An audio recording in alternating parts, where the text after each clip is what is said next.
So back to what I was saying. What I was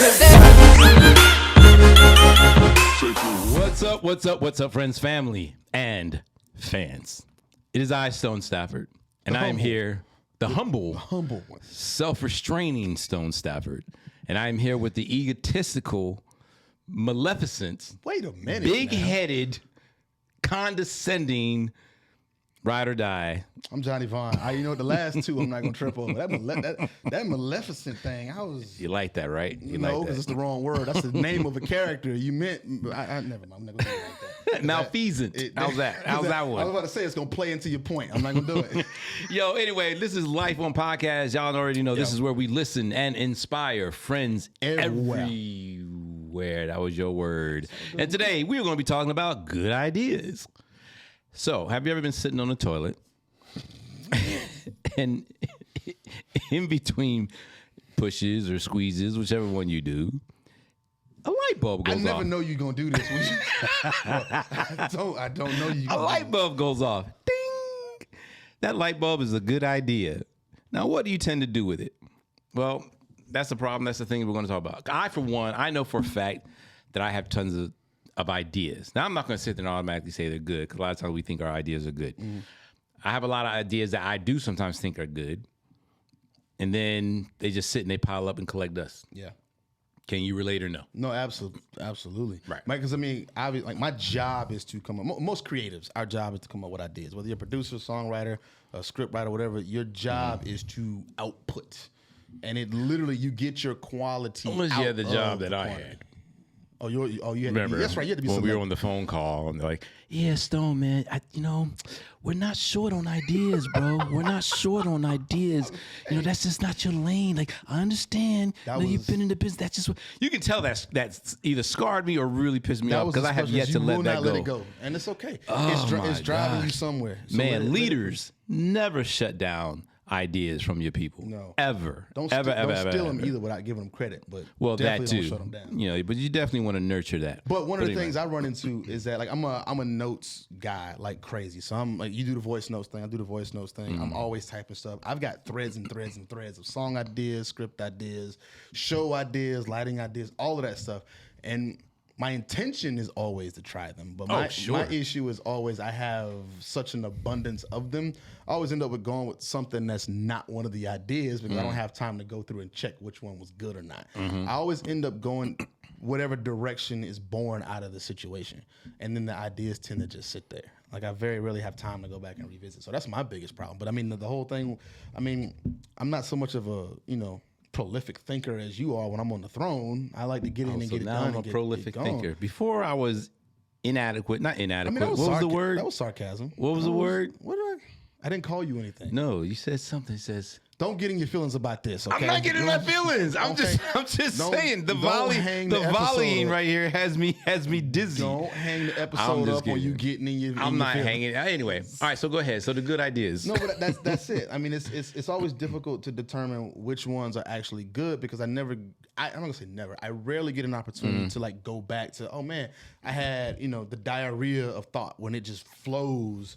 And then you're like, all right, I'm gonna get back to these, and then you can't because whatever project you get to next, it requires something very specific, and it pulls you away from that. I think it's ironic though that you had a diarrhea thought, and my opening statement I did was that intentionally. Did you really? I'm very intentional. My man, I like that. That was you. smooth. Did y'all catch that? Did you catch that? I didn't catch it until later. It was on purpose. But so what do you do with these ideas?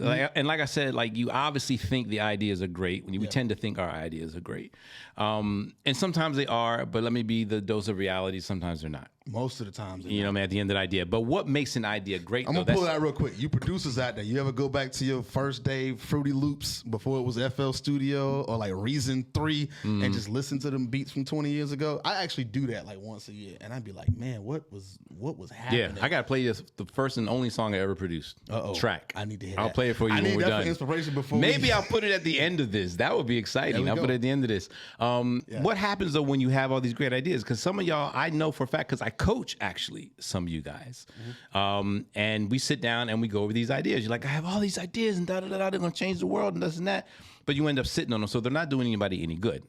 There's a saying that they say the richest place on earth, the richest real estate on earth is the graveyard. That's where a lot of ideas that never got any action behind them go to die. So what do you do when you have all these ideas? That's hopefully what we're going to help you with today.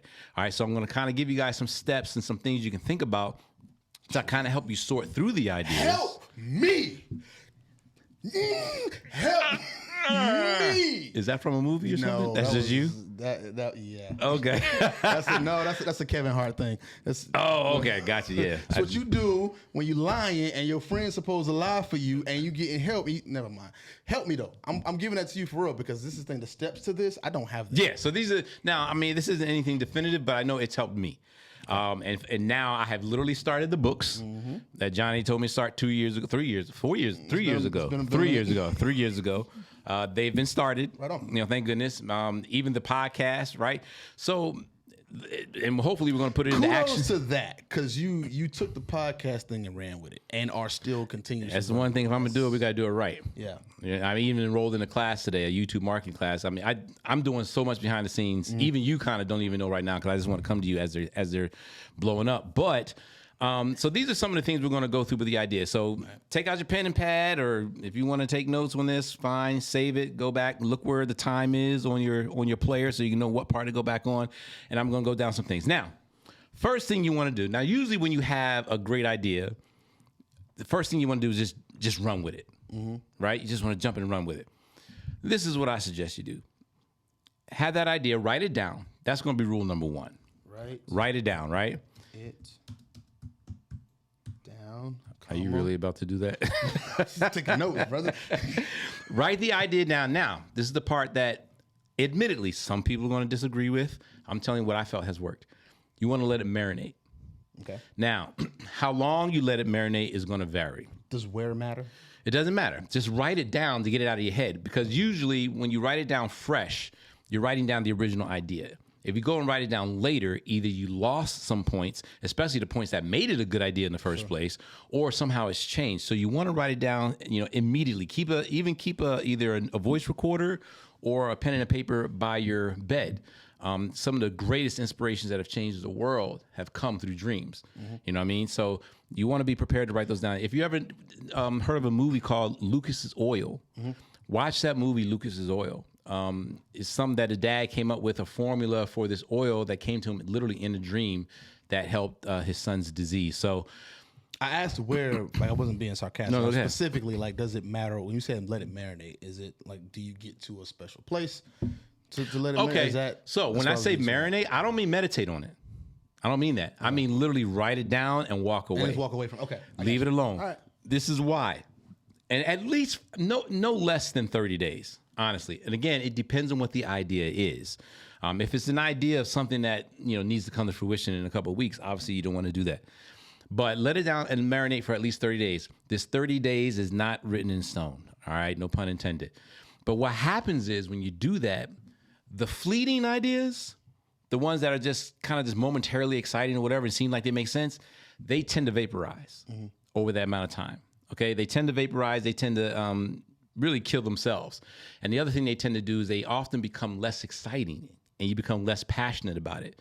And the reason why that's important is because if you do start running with an idea, you're going to have plenty of days and plenty of circumstances where you don't want to do the work, right? You don't want to get up. You don't want to take the extra steps. And it's the passion and the excitement that's going to drive you to work. So when you have an idea, write them down and then let it sit for a while. And when you come back, some of those ideas aren't going to look as hot as they did when it first came to your mind.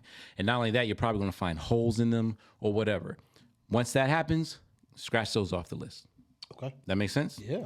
All right. Next idea, ask yourself, does it solve a problem? This is the big one. I can get behind that 100%. Yeah, does it solve a problem? Now, your idea, again, you also have to understand what your idea is for and what it's about. If it's just something for you, your family, something fun or whatever, I mean, run with it.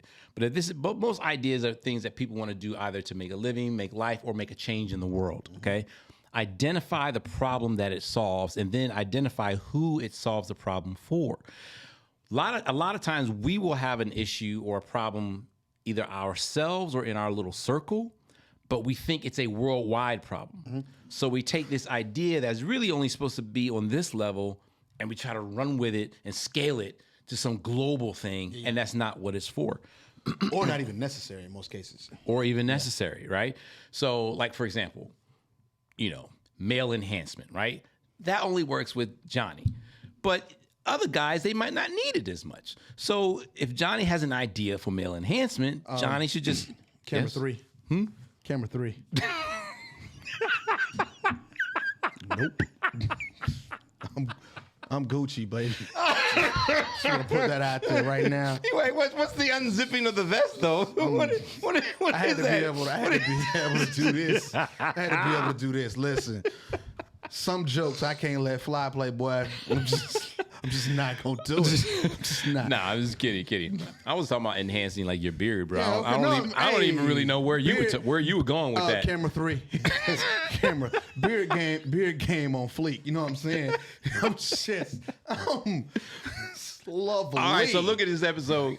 Who has the best facial hair? This is not for Michelle Identity because she calls it facial dirt. Whoa. But anyway. Michelle is actually on one of our podcasts. It's called Dis and Data. So it's go look that about time up. to get her back up here too. I miss her. I agree. All right, so back to it. Does it solve a problem? So you want to ask yourself, who does it solve a problem for? Yeah. All right. Can I interject one thing on that? Because I've run into this a lot when I've been a part of a couple incubators, and the big thing always the why is always a thing, and that's when you get down to it is what problem are you solving? I interjected something one time that was just like a flowing of thought. And I kind of shocked myself with it because I was like, I'm not necessarily trying to solve a problem. I'm trying to fill a niche. So sometimes it's not necessarily trying to figure out what needs a solution. Sometimes people just need escapism, which is what a lot of our entertainment is. So in essence, it's not so much a problem that you're trying to solve as it could be filling a void for something. It could be looked at semantically. I was going to say, let's look at it, right? So is a void a problem? I don't always look at necessarily a void being a problem. This is true. Just like being fat and overweight. I did that on purpose. I did that on purpose.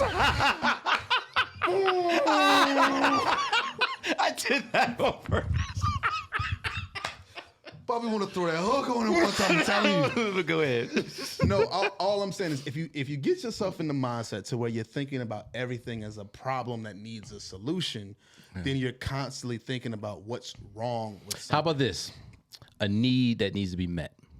I like that. How about that? And again, we can still be in semantics, but sometimes changing the way you think about it can trigger a better idea. I 1000% agree with you. So that's why I wanted to throw that out there. I agree. So, and just know the more needs that your idea meets, Right. the more you need to prioritize that idea. Yes. Okay. Especially because let's think about again. You're welcome. Y'all see how camera 3. Y'all see how I just What's my camera? So I can just call my camera number out. I'm camera 2. All right. I just had to, like, you see how I met that need? We needed to tweak our verbiage to meet the needs more, so that we can meet a bigger audience, so that everyone. And I'm not provided a that. penny richer. I'm gonna slide an invoice to Stone later on for that. But to my point, majority of the ideas we think about usually have to do with something with business. A lot of times, most of the time. And then that's not to say all of them do, but find out again, does it meet a need? And the more needs that it meets, the more you want to prioritize that idea. It still doesn't mean go ahead and jump on it, but now you want to move it up the priority ladder. Key thing though, a lot of times we will think the need is greater than what it is. So for example, and y'all get on me, Janelle just got on me the other day. She said, that's a Stone thing where I tell somebody, well, let's say something like, well, Johnny, I know you need oxygen. You're like, how do you know I need oxygen? Like, I'm telling you need oxygen, right? Why? Because it makes sense, because you're a human and humans survive off of oxygen and da-da-da. So therefore, I put it in my brain that you need oxygen and so does the rest of the world, right? Oxygen's a bad example, but my point is, because it makes sense to me and I feel that millions of people need it, I then create this need out there in my head. Yes, you do. Don't do that. Yes, Okay. Now we're off of just me now. We're talking about people, right? But this is what we do when you have a good idea. Sure. We create an audience for that idea in our minds. We lose the ability to be objective About it. Subjectivity. So when you have this idea, once you have this idea, and once you say, okay, this is the need that I know for a fact, even if it's around your circle of friends, or even if it's as big as your neighborhood, whatever, you know for a fact it meets a need, but you want to scale it on a grander scale, you need to now get data. Mm-hmm. You need cold, hard data, okay? So don't just assume that this need is out there to the degree where you need it to be for that idea to be commercially successful, all right? So get the data. That is a very tricky part. That was a lot. I'm with you on it up to the point of the get the data aspect, because we can't gloss over how to do that. If we're gonna tell them to do it, remember we did the whole thing about everybody always tells you need to invest, but they never tell you what the hell to do it to. Yeah. So when we tell you to get the data, what are we talking about? So let's break that aspect of it down. If we're gonna do it, let's do it right. Let's do it. And in those scenarios, I take a very specific approach when I'm doing research for any particular project or any new venture or any new idea. I figure out what areas that need already fitting into, and then I steal the research because it's already out there. Yeah. I steal the Rarely research. are you creating anything that's new under the sun. Exactly. Yeah. You steal the research from the niche that you fit most closely to. Because when somebody says go do research, your immediate thing is, okay, well, let me follow my immediate circle. And people immediately jump to their friends and family. And them that might not be the best target demographic for whatever this need is you're trying to meet. Right. Because it'll feed into that information silo, that echo chamber. Especially if your family last name is Jenkins or O'Reilly. I have nothing to back that up. I just threw that out there. At with that? I mean, no one. I just literally randomly threw that out there. Know who you just but go made ahead. Our family members, because they're the closest to us, are always usually the ones we reach out to first when we start trying to do this stuff. And that's usually the biggest mistake you can make, because they're either going to do one of two things. They're going to gas you the hell up, and that's not what you need, or they're going to not want to participate in it because they don't trust what you're doing because of who you are as an individual. That's something you got to address with yourself. So getting objective data from someone who's close to what you're targeting is the best way to do it. So figure out where you fit in that marketplace and figure out what their research was. And then you can start making tweaks to that based off of that foundation, because they more than likely already have a foundation. They've got a track record of getting that. But if you just jump out there and you start shooting arrows at random spots and throwing spaghetti on the wall and seeing what sticks, that's the first way to make a good idea burn bad really, really quickly. And that everything that Johnny just talked about is called preparation. Right. But here's the thing you need to be careful of, which I used to be a victim of all the time, is you don't want to fall into preparation paralysis. We talk about that. Yep. And this is where you spend now a Google amount of time preparing, doing research, getting ready to fitna, all that stuff. So you just want to make sure you balance that. Okay. Now, once you've identified the needs or the ideas that fit a need, you want to now put them in order. Well, what kind of order? Order of most importance? Well, all that kind of stuff is subjective. Put them in order, and I mentioned this earlier before, put them in order of what excites you the most and what you're most passionate about. Now, you can like all of them, but there's something you have to ask yourself, if I only had to do one of these ideas and never get paid for it a day in my life, which one of these ideas would I do? Now, if the answer is none, you might want to abandon the idea. And the reason why I say that is because the days are going to come when you're hungry, when you're thirsty, these are metaphorically speaking, where the land is dry, where there are no friends around, where life is boring and things flat out suck. Is that going to be enough for you to walk away? If it is, you might not need to pursue the idea. So put the ideas in order of what you're most passionate and most excited about. Like you can't wait to get started. You look forward to the challenges. That sounds weird to say, but I actually look forward to the challenges of this podcast. Like when we're trying to come up with better graphics and this and that, it excited me doing research on different video editors and different software that I can use and learning them and signing up for a YouTube marketing course. Like that stuff excited me. You understand what I'm saying? It aggravated the hell out of me. And it is. Like, yo, Jay, I found this. You heard about this? I'm like, dude. And it's aggravating, but it excited me. No, I absolutely. You know what I mean? Absolutely. And doing it. So if I never get paid for this, I still enjoy doing this podcast. No, So some checks gonna come though. no, they're absolutely going to come because the hard work and the dedication is not going to be denied. Please believe Go that. ahead. I'm gonna let you be arrogant for a minute. Say what you gonna say. I'm going to say in 2023, we're going to have 1 million subscribers. So put them in order. All right. So put them in order of your passion and your excitement. Now, once you do that, start going through each one of your ideas and start listing the process of what's involved to bring that idea to fruition. And this is where you have to be as detailed as possible.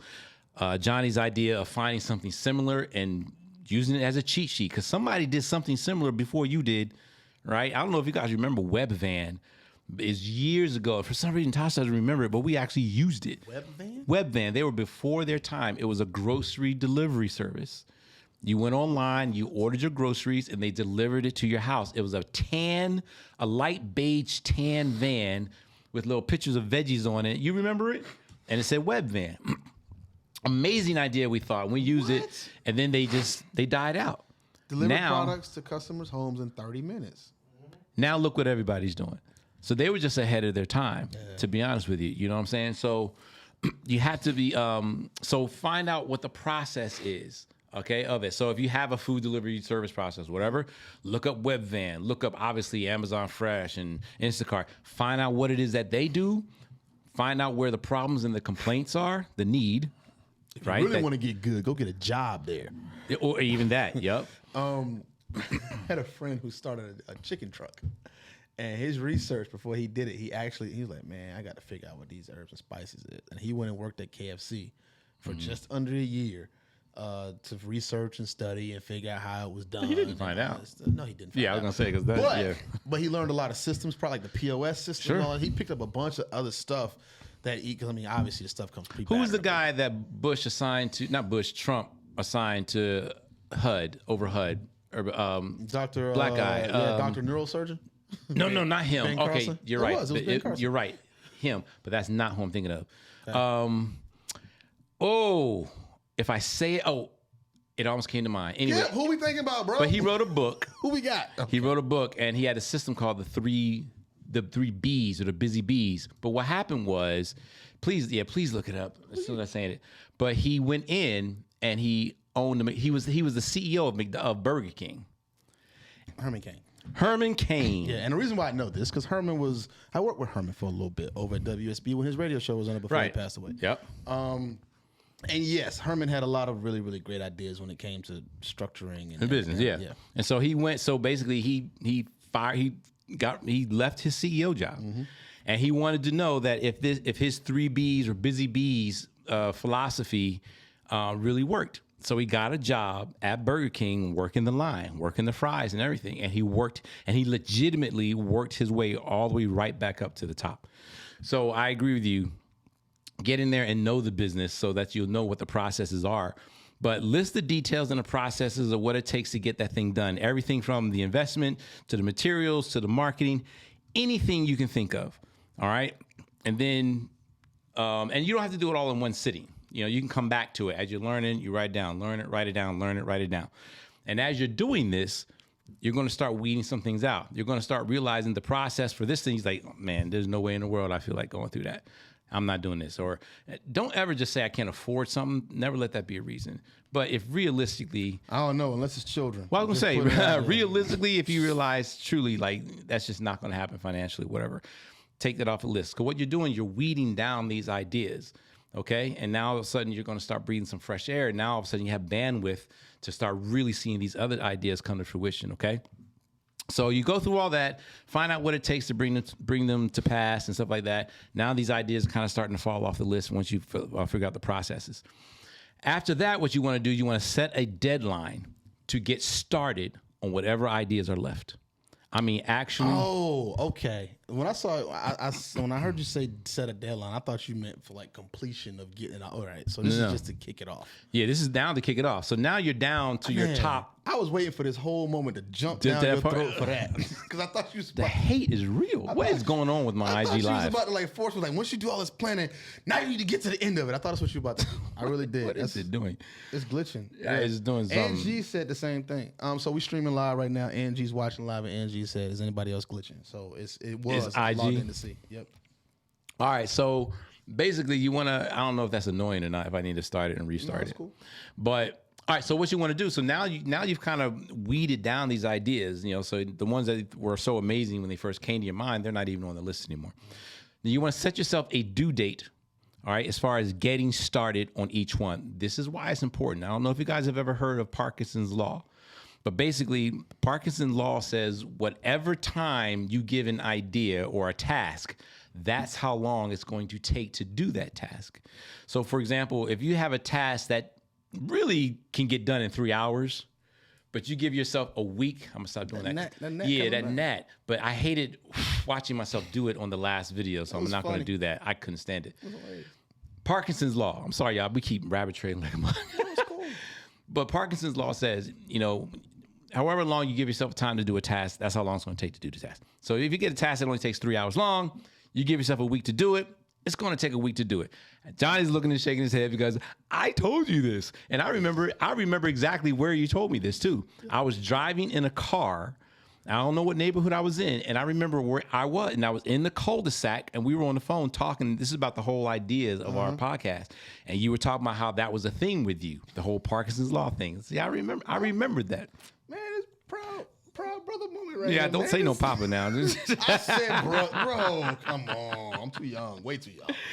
No, but I think that's one of the most important things to apply to just about everything. Because we give ourselves. You talk about giving ourselves. How do you say it? Grading on a curve or something? Yeah, that. And that curve thing can be bent directly into time. Because if you give yourself 2 weeks to do something that should only take you 24 or 48 hours, that is a massive curve. Yeah. We don't think about it that way.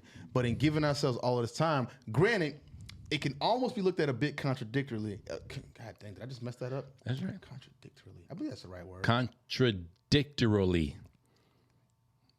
It can be a contradiction. It can be a contradiction. Yeah. Johnny's but break it down. It's all good. My vernacular could be. Right, you got fat tongue. Let's go.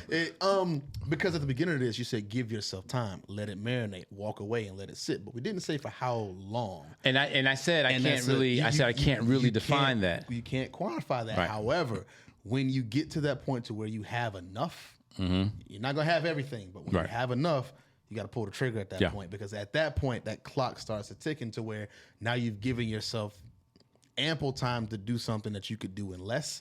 And if it fills that space, you run the risk of the idea burning out, because you may only have a small window to insert that before somebody else. Because don't think you're the only one having good ideas out here. Right. Or the same idea. Collective consciousness is a real thing. Try it if you want to. I had the idea for Spotify before Spotify happened. I already know. And Napster. I was the real Napster. That too, right? Before the movie. Before the Before the movie. Before I was the Jesse original Napster. No, actually, I'm thinking of the other movie with the bank robbers. Which one was that one? It was not Inside Man. It was Mark Wahlberg. It was Four Brothers, wasn't it? Nah, they had the minis, and what's his name was in. Anyway, I'll the Inside Job. Inside Job. Yeah. I was the original Napster. But that's one thing that you run a risk of doing. And when you give yourself that extra time, not only is it going to fill that time you give it. That's what we do at work every day. When you get on Facebook. I just did it today. Loud Security, they have our security system here at Icon, and I can't stand calling them because I know I'm going to be on the phone for an hour. I mean, I say something and then they repeat it back to me, and it's completely opposite of what I just said. And I don't know what it is with this company, but they're the least expensive. This is why I'm staying with them. But man, oh man, so I had on there because all of a sudden I was getting notifications for my main building, but I wasn't getting notifications for the suite. And I was like, I said, every time I talk to y'all, something changes. So finally, I had it on my list. And I kept moving it to the next day, to the next day, to the next day, to the next day. Finally, today, I had like a 2-hour window where nothing really was assigned to it. I said, let me go ahead and just get on the phone with them. It took 2 hours, didn't it? It took 10 minutes. Oh, wow. Found out somehow something in the app got switched off. I just had to switch it on. Now, unconscious incompetence. You don't know what you don't know.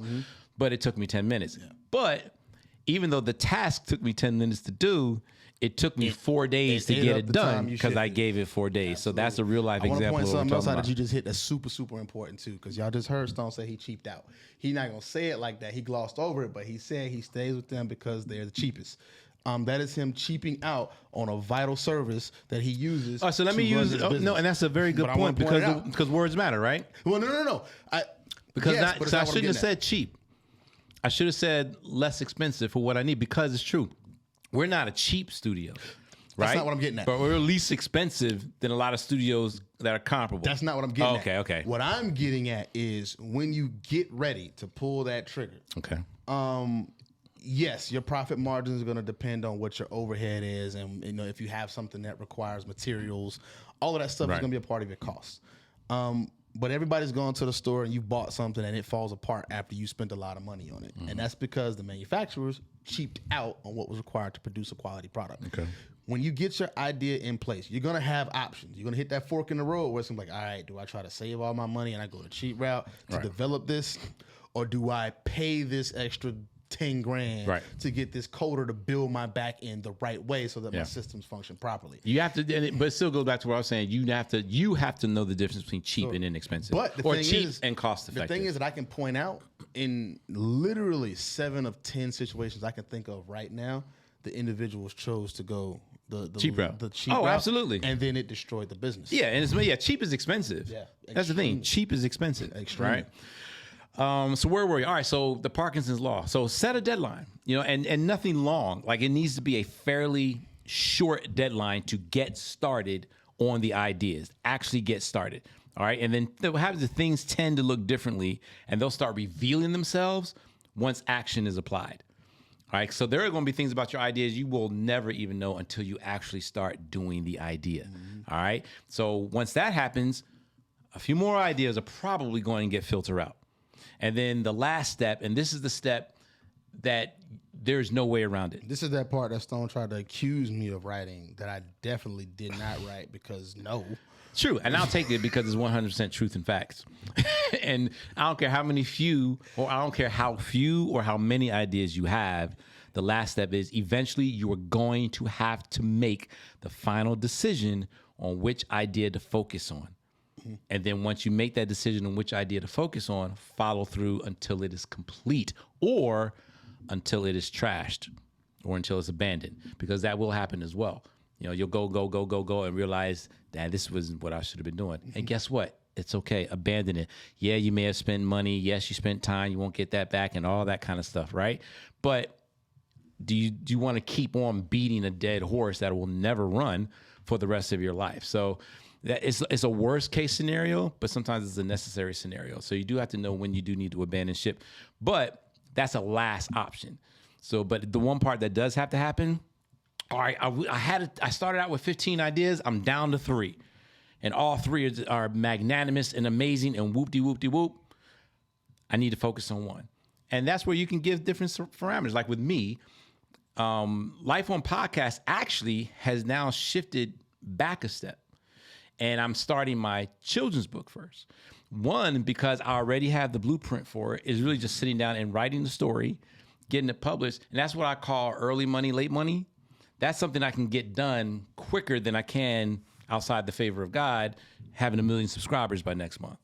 But I can get the book written and done in the next 2 months, 2 to 3 months. You gonna give yourself 2 months to do it? I'm gonna give myself 3, top of the year. If it's not done in 3 months, we're gonna have a serious problem because I'm on record. All I heard Stone say was, I'm moving Johnny to the back burner so I can go write some cartoon stories. That's what I heard. That's a shame because I said the podcast, and the podcast isn't Johnny because it's us. So, get out your feelings. Part of it. So that's my whole thing. Okay. So that's how I shifted it. I'm like, all right, which one can I bring to fruition the fastest after understanding what the process is? Efficiency and effectiveness are important because one can eventually lend to the development. Boom, there you go. And when you get one done, hopefully that then can turn, because now we have a book. Guess what? We have a podcast now to talk about the book, and the book's going to be a #1 bestseller. I want to color one page. That's all I want. Oh my gosh. What? I want to color one page. I guess that. I started to say something funny, but that'd be insensitive to I color good. I understand. All right, so hopefully you guys got those steps. Hopefully those steps were helpful. But as always, with anything that we give you, especially when we give you steps and formulas, if you apply it, I truly think it's going to help you out. I color good. While Johnny's on his Etch-a-Sketch, that's awesome. It's not an Etch-a-Sketch. Anything you want to close here on it? That's not good. Nimoy? That's not. That's amazing. I said it's amazing. Do you have to? It's amazing. No, man, I had nothing to say other than Stone. And Stone has a really hard time acknowledging when someone just wants to be a part and help him, and he just diminishes their talents and the skills. When he talks That about you can color? stuff, I can color good, man. I said I want to color. First of all, you can't even speak well, and you talking about I can color good. I want to color. Yo, we color appreciate you guys as good. always. You can go to lifeonpodcast.com. That's where you will find everything about us. You can find our YouTube channel. Yep. You can find. Thank you to the. All right, so we had 41. 41 what? And now we have 107. 107 what? So do the math real quick. What's that, 34? What are we talking about? I mean, listen to me, 34. That's 64. No, 66. We have 41. Now we have 107. That's 66. Shout out to the 66 people who put action and took heed to my, it wasn't a plead, but it was a request that you guys subscribe to our YouTube channel. Oh, yeah. But here's the funny story. So I go out, I say, guys, we just need 60 some odd more subscribers because you have to have a minimum of 100 subscribers in order to get a vanity URL. Because right now, you know, our URL is youtube.com/channel/. So we wanted youtube.com/lifeonpodcast. So they heeded the call. Angie, Sia, Janelle, Todd, I mean, I can run down the list. And they subscribe. And we're at 107 right now. You want to know the jacked up thing? But I forgot. not only did we do that, I think 3 days later, I think my manager, Anthony here, he sent me an email. And the email said, in the coming weeks, YouTube is going to allow you to choose your own URL. Didn't even need it. Now, I feel that there is a quantum lesson to be learned here in the energies field.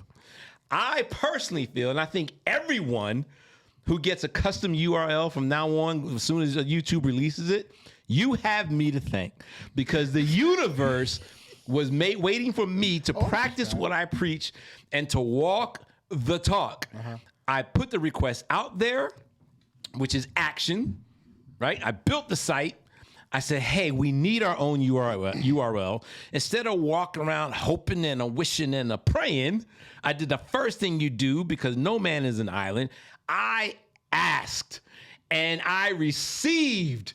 And not only did I receive over 100 subscribers, but we're going to get our free URL anyway. That, ladies and gentlemen, is manifestation in action.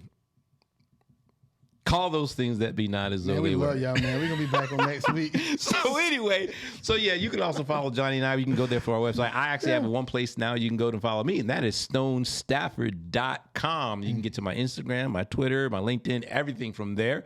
And then Johnny is working on his. We have it's still a we got the maintenance page. Parkinson's law in action over here. For real. I got to get pictures. But just Johnny Vaughn, JUSTJONYVAN on all your social medias. Everywhere. And yo, a big shout out to our boy Kippy. Y'all can't see him. He's behind the scenes. He's doing our editing today. And this is actually cool, not having to worry about. I'm going to start calling out my cameras, though. But thanks, Kip, for joining us. Make sure y'all follow Kip. Kip, what's your handle? Ayo Kip, AYOKIPP. Ayo Kip. That's AYOKIPP. So y'all make sure you go follow my homeboy. All right. And we will see y'all next week. So go out there, get started on those good ideas. We out. Peace.